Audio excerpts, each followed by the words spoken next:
Mapagpalang araw sa lahat ng mga kaagri, lalong-lalo na sa mga laging nakasubaybay sa munting channel dahil sa bagong tanim nating kalamansi.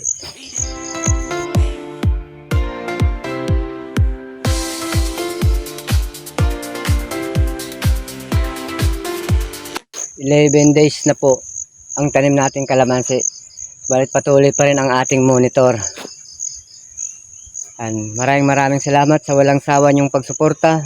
Pinapakita ko nga kung ano nang nagiging resulta ng ating mga alagang tanim. Ito nga tayo ngayon. Yan, tulad nga po sa mga patuloy nating pag monitor sa bagong tanim nating kalamansi. Sa loob ng 11 days. Kita nyo naman, ito may mga bulaklak na rin at bunga. Ayan. Meron na siyang bunga at may mga maliliit na bunga. May mga gabulutong na bunga. Ayan. Ganun din dito. Ayan, diba? Ayan. Ayan, yan. May mga bunga na yan. Ito rin, ang katabi niya. Ayan. Yan. Ganon din to. Ang katabi na yan. Ayan. Ganon lang mga kaagre. Huwag po tayong tamaran at huwag po nating katatamaran ang pag-aalaga at pagmumonitor ng ating kalamansi. Ayan. Ito lang pong kagandahan.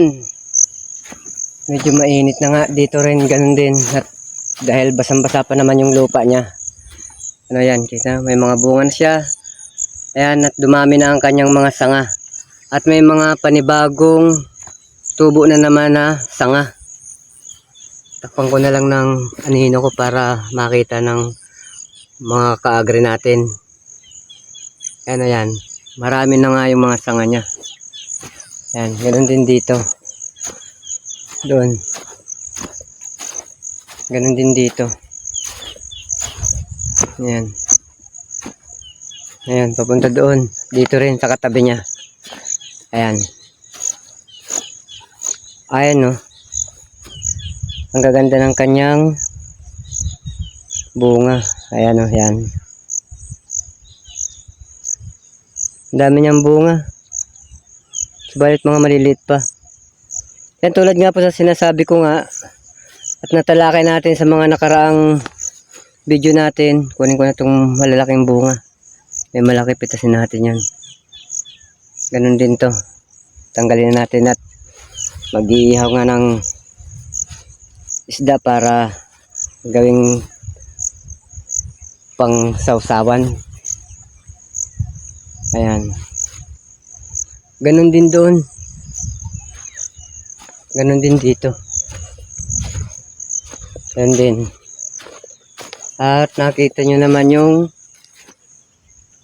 puno niya. Pataas. Ayan. Mga nagsisipag. Tubo na yung mga sanga. Ayan. Ayan. Punta doon. Yan. Diba? Yan. Ganon din to. Itong katabi niya. Ayan. Ayun nga ang sabi sa akin ng tropa. Pre, bakit yan ang napili mong negosyo at bakit ayaw mo na bang magmaneho?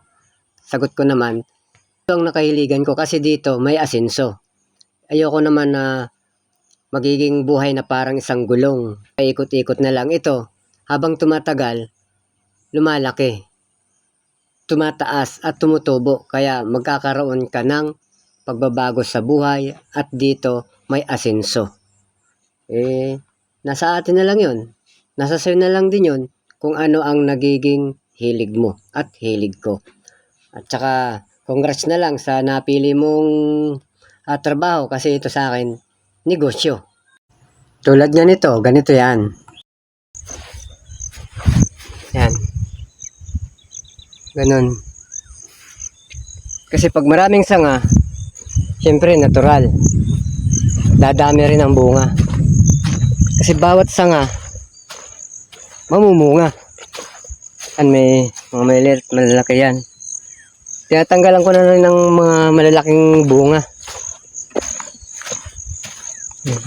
Makalipas ang mga ilang buwan nito, yan tulad yan. Ayan. Mga ilang buwan pa po to, magkakaroon na po tayo ng harvest din ito. Unti-unti na po tayo kikita. Kaya kinakailangan lang natin ng monitor at patuloy ang pag-aalaga. Silong muna dahil nga mainit na. Ayan.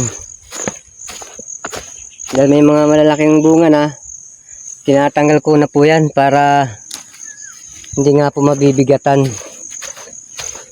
ang kanyang sanga at hindi mahihirapan. Sipag at tiyaga lang kapag sumabak ka sa ganitong negosyo. Alagaan, siyempre para kumita. Yan. Ganun. Ano? Mga namumunga na. Ayan. At patuloy pa ang kanyang bagong sibol na bulaklak. Ayan. Ganun. May mga malilit na siya. Ayan o. Ayan. May mga malilit na siya na bunga. Ganun din dito. Ayan. Ganun lang. Kasi tayong mga kaagre, ayan, nagtutulungan kung paano palaguin ang ganitong negosyo ng kalamansi. Dahil nga po sa nasabi nga sa atin ng kapwa natin mga kaagre na dito sa kalamansi may magandang buhay, may kahinatnan. Kasi sila, kung sa pag-aalaga ng kalamansi o sa pagninegosyo ng kalamansi, kung walang buhay, di sana wala nang nagkakalamansi ngayon. Wala nang nagtatanim at wala na pong nagpupursige. At hindi na sila nagpupursige na magtanim pa o mag-aksaya pa ng panahon para sa ganitong pamumuhay. Subalit na naging successful ang kanilang negosyo, kaya hanggang ngayon, patuloy pa rin sila na nagtatanim at nag-aalaga. Dahil pag nasimulan mo na ang pag-harvest dito, tuloy-tuloy na yan. Habang nabubuhay po ang kalamansi nyo, at habang namumunga siya, walang lugi. Tuloy-tuloy ang pasok ng biyayang pinaghirapan mo. Tulad ko, nagsisimula pa lang. Kaya dito, umaasa na ako. Tsaka nakikita ko na ang pag-improve ng alaga kong kalamansi. Kung walang improvement dito, bakit pa ako mananatili? Bakit ko pa ipagpapatuloy ito? At bakit pa namin ipagpapatuloy ang ganitong negosyo? Di po ba? Ayan, kayo na rin pong makakasagot niyan sa mga tanong na yan. Siyempre, kapag ang negosyo mo na lumago, bakit ka magsasara? Bakit ka hihinto? Di po ba? Ibig sabihin, tuloy-tuloy ka. Tuloy-tuloy ang improvement mo na nararamdaman at nakikita mo na mayroon kang kinikita. At nakikita mo rin na talagang maganda ang kita. Ayan, tulad nga po nito. Ayan. Ito, meron pa palang nag-isang bunga. Laki. Laki na ng bunga niya, kaya pitasin na natin yan. Ayan, tulad nga po sa nasabi ko, dahil nga po sa magkaroon pa tayo ng karagdagang mga punla, habang naghihintay tayo ng punla, habang hindi pa dumating, ito syempre, ayan, susukatin na natin at magbutas na. Ano yan, may mga butas na yan, para naman, pagdating na ng punla, tanim ka na lang ng tanim. ano, at hindi ka na maghuhukay at hindi ka nagagahulin ng oras o araw. Ayan, ito na po ang pinaka last na tanim. Ano, yan. Ito yung kauli-hulihan. Ano, yan. Mayroon namang bagong ano. May mga bunga na rin siya. Ayan. May mga butas na po yan. Punta na doon. Hanggang doon. Ayan.